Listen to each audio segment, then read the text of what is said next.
Hi guys, Sarah here with low-sal-life, and today we're talking about what is RPAH?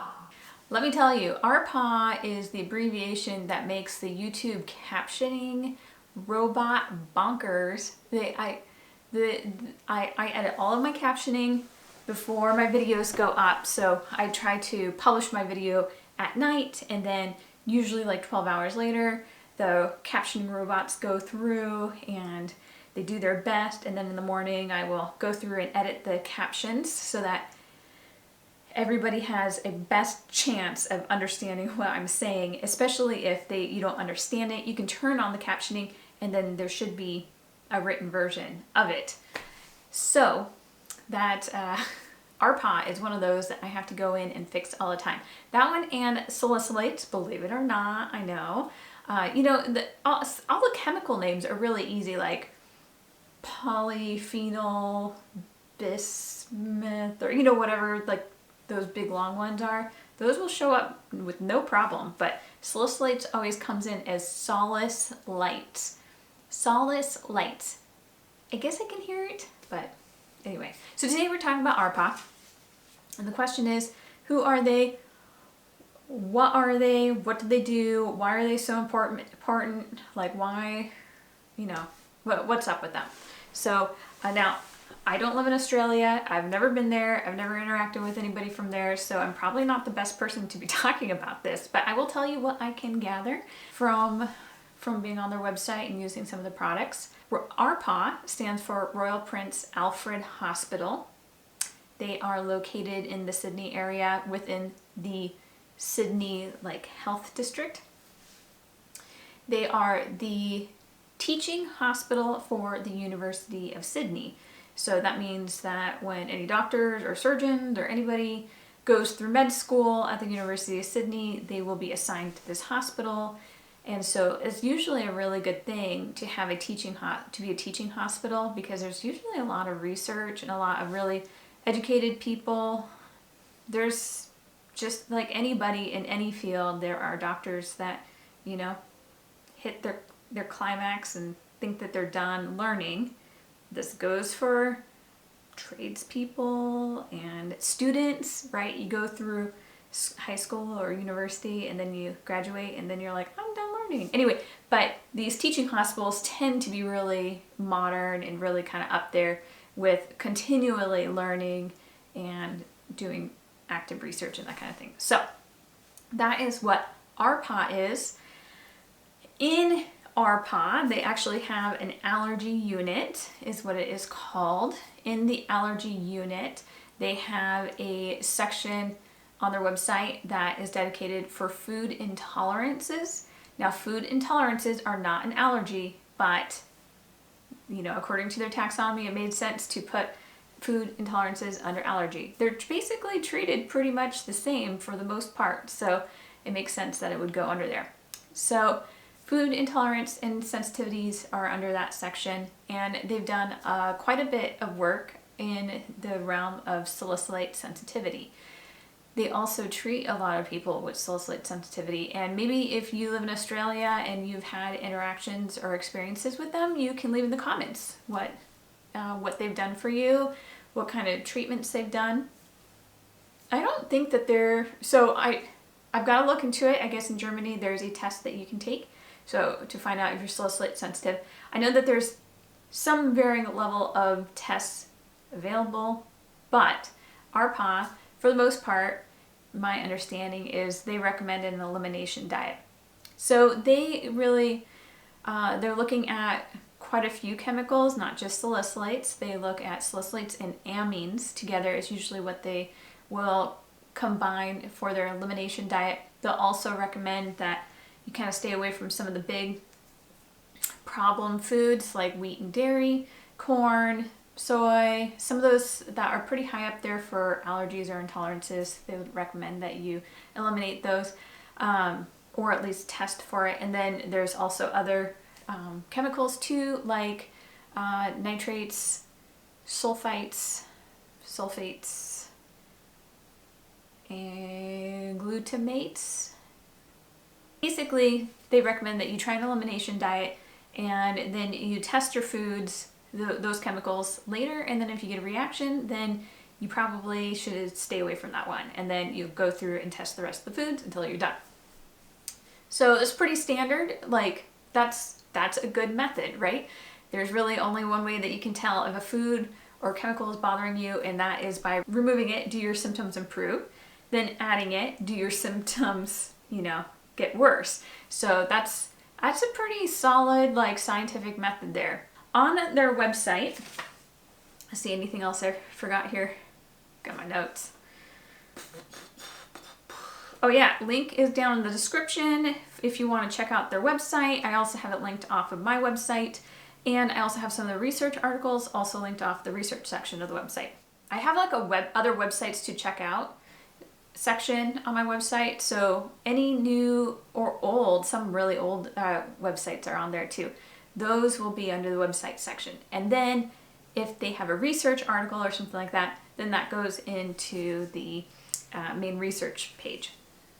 Okay, we're going to talk next about, we'll talk about the products that they have available, which is actually very interesting. And maybe I'll thumb through a couple of pages for you so you can kind of see what to expect if you decide to order this. On their website, they have a book called the Friendly Food Recipe Book, and it has a bunch of recipes that are salicylate, low in salicylates and also low in amines. I did not order that. I don't see a free copy of it online. I just see it looks like there's a few free pages in there, and then you click on them, it's only like a couple, like the first 4 pages, so you can kind of get a tour. But even at that, those pages aren't very helpful. They don't really look like I'm just saying from this perspective, the one that's up isn't very informative. So I'll show you a couple pictures today. I do hear from a lot of people that they'll try pear chutney. That's one that somebody gave me that they recommend that was in this Friendly Food book. And so I'm curious and want to order it, but I'll get to it. I haven't been doing very much baking or cooking lately. I'm still eating though. I don't know how that's possible. Okay, the second set of books that they have, I have one of them. So it's the Food Intolerant Handbook, volumes 1 and 2. This is volume 1. So it's green. I think the second one is red, and maybe it has red pears on it. This is, you can see, it's a pretty decent book. It's got a spiral bound, and inside it has a bunch of lists. Their book 2 is called Challenges, Liberalizing, and Living with Intolerances. So I don't know what it's all about. If you have it or want to comment on it below, let us know in the comments. So just for prices and checking out through it, it's definitely an old site. They have, the recipe book is $35, and then the volume set is $60. I don't know, I feel like volume 2 might be new. I ordered this volume 1 last year, like maybe March or April. It was right after the pandemic had started. I had moved to our new house, and I was kind of worried that it would take forever to arrive from Australia. So, and it was fine. But I probably would have bought volume 2 if it was sold as a set. Anyway, $35 for the cookbook, $60 for the set, and then it's $50 for shipping. And I did put all 3 books in there, and shipping was still $50. That's to the US and Canada. So it's very simple shopping cart and everything. Yeah, it took like maybe 2 or 3 weeks to get it. It was pretty simple. And I do want to say these are in Australian dollars. So at first, I mean, I didn't do the conversion. It's just like, well, if it's $70, this here with the shipping was $70. I remember that. And I was like, oh, that's so much.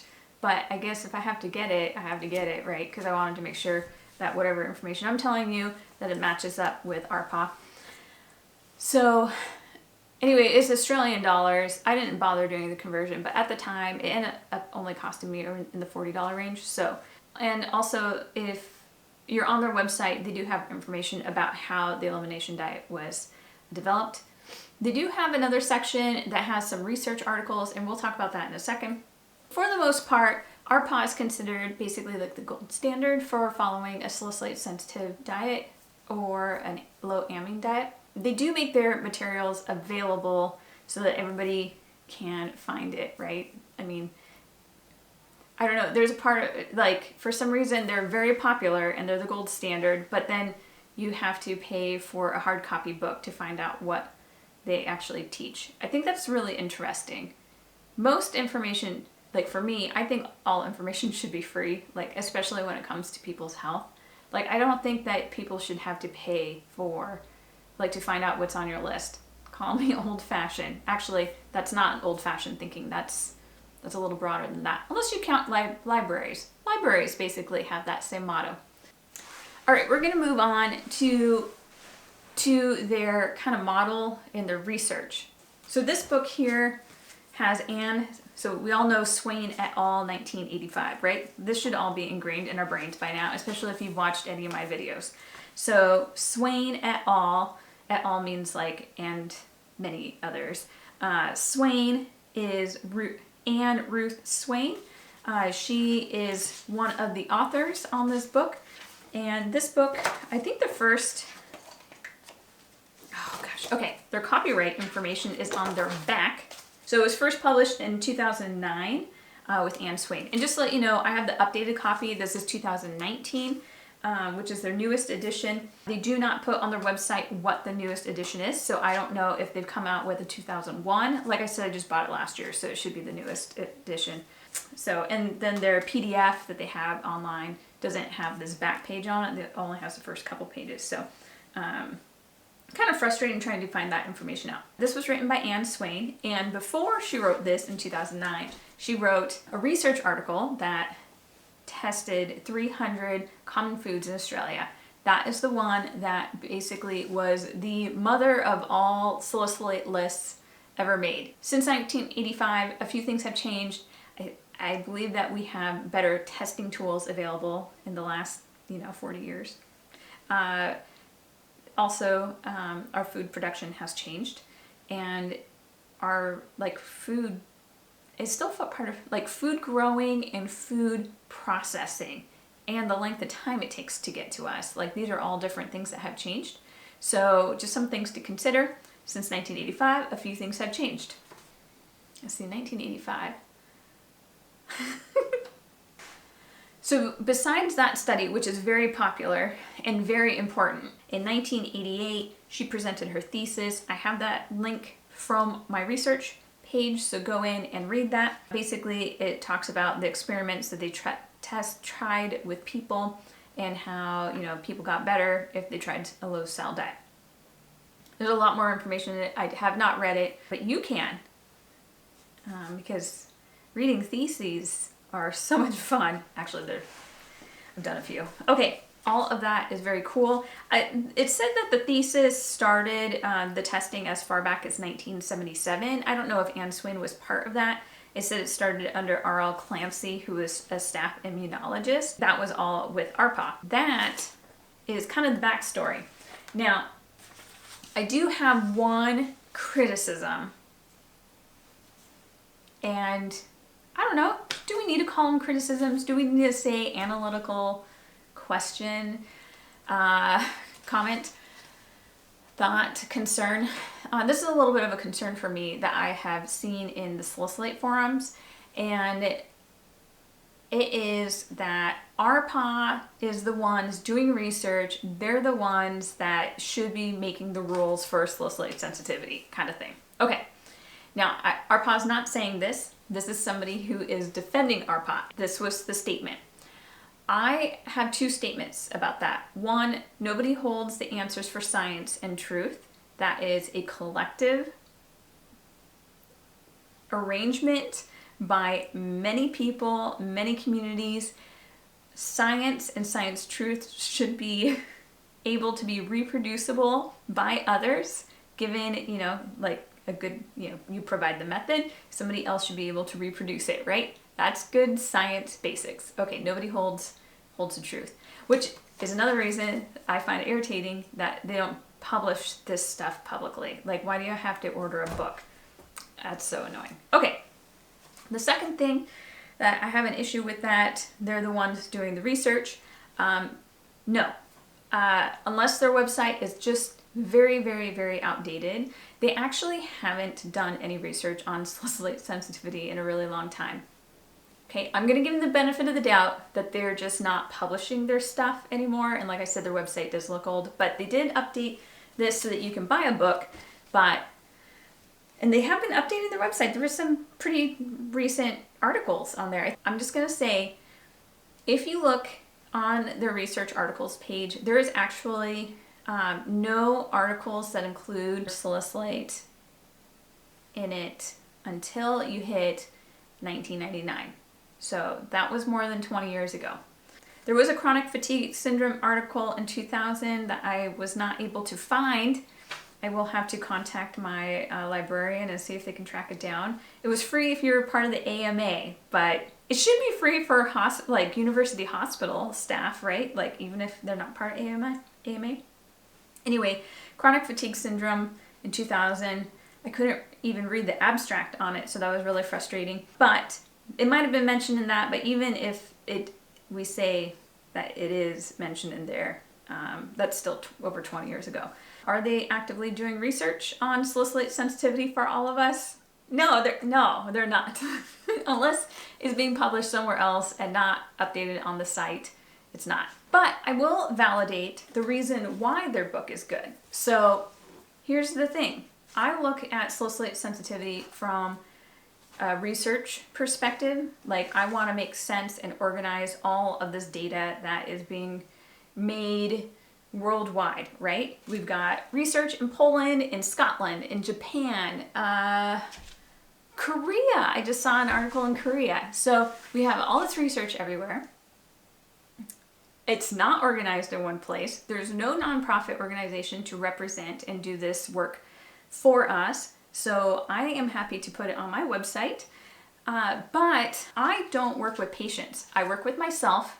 My mother had salicylate sensitivity, so we work on that together. It's like, hey, this works for me. You should try this out. Okay, that didn't work for you. Okay, so that's that. And then oddly enough, my mother-in-law also is salicylate sensitive. Not as bad as my mom and I were, but she has done the take everything off the high list and is fully functioning, not having her problems anymore. So that is fantastic. So, I'll share little tidbits with her and stuff, but that's been the reach of my salicylate experience with other people, besides answering your comments and talking to you guys on Zoom chats and in the public and in the comments and stuff.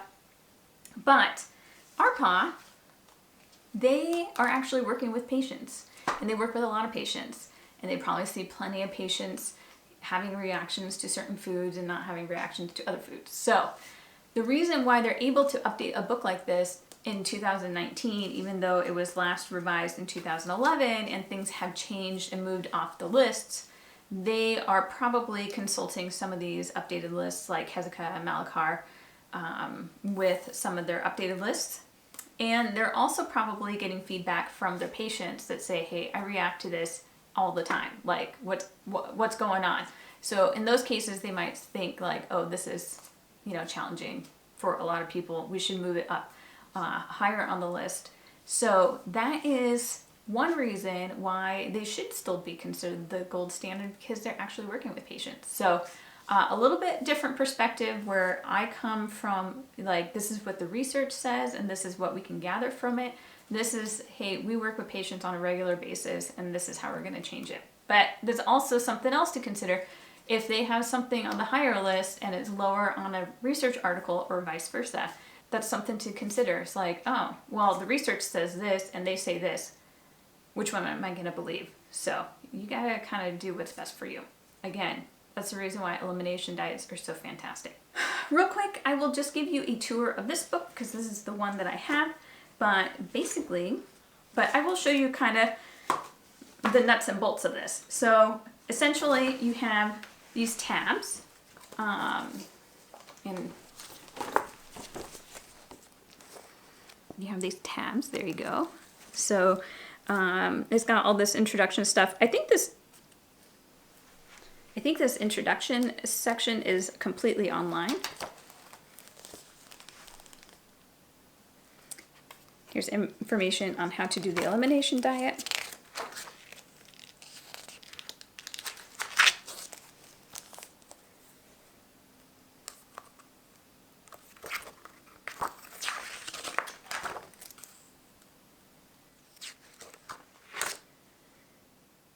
Okay, and then the charts are the most interesting. So here,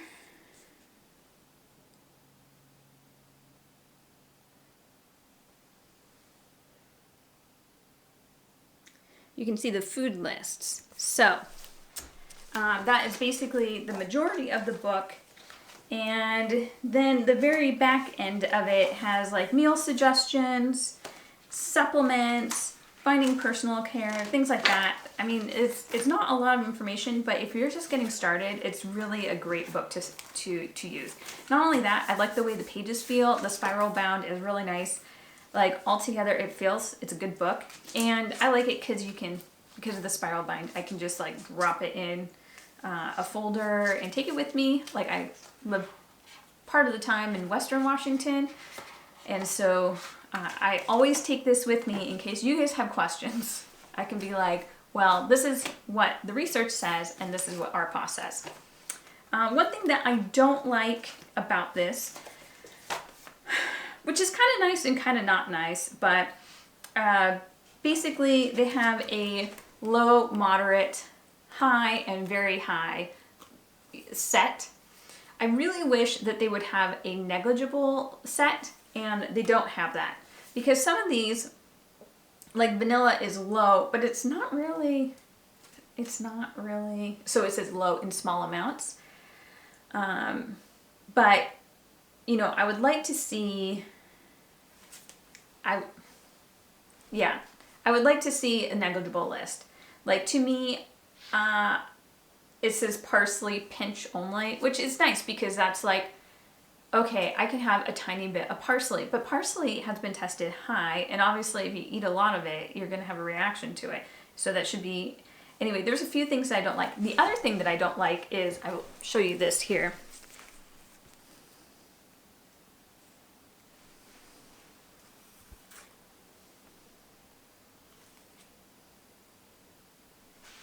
Because it's not just for salicylate sensitivity, it is for a lot of things. They categorize everything by, if it has amines, it will have A on here. Like this one here, lecithin and malt vinegar, those have amines in it, and so it's in the moderate chart, but it's actually in the low chart for salicylates. So if this here were rewritten as a salicylate chart, lecithin and malt vinegar would be in the low chart. But because it has amines, it's moved up to the moderate. And then here for the high, you have gravy is all the way up in the high section. Well, gravy can be made without salicylates, so it could be in the low list if you were just salicylate sensitive. Okay, so that's one thing that I don't really like, because like you'll be on a forum or whatever and people are like, oh my gosh, malt vinegar is on the moderate list. And then you're like, yeah, it's on there because it has amines. We're talking about salicylates. You know, sometimes people will have a more restricted diet because they're eating off the low only list and don't look and see that they could also be eating gravy. Looking for, fish sauce, oyster sauce, rice wine and vinegar, you know, like all of these are in the high list, but they're actually without salicylates. So that's just something that's kind of something to keep an eye on when you start using this, and something that I don't like, and something that's really confusing that people don't catch. Anyway, it's kind of interesting. It also has these like cooking tips and guidelines hints. Like this here says citric acid used sparingly instead of lemon juice and vinegar, as too much can cause reactions in sensitive individuals. I think that's all true. This one here is funny. Maize starch, corn flour, corn flour. Corn flour or corn flour is the generalized term of the starch portion of any grain. Anyway, so it goes into that. Cornstarch, corn flour is fine. We do in the US have like a yellow corn flour. I used to use it for gluten-free baking a long time ago. I don't think that that would be the same thing as cornstarch, which is the white, fluffy, starchy part, which I think in Australia they call corn flour, just to let you know. But that's not the same as the yellow corn flour we have here. All right, so in general, I have not updated my website to include RPAH's food items on there. I kind of feel like I should, so that you guys can just have access to all the information.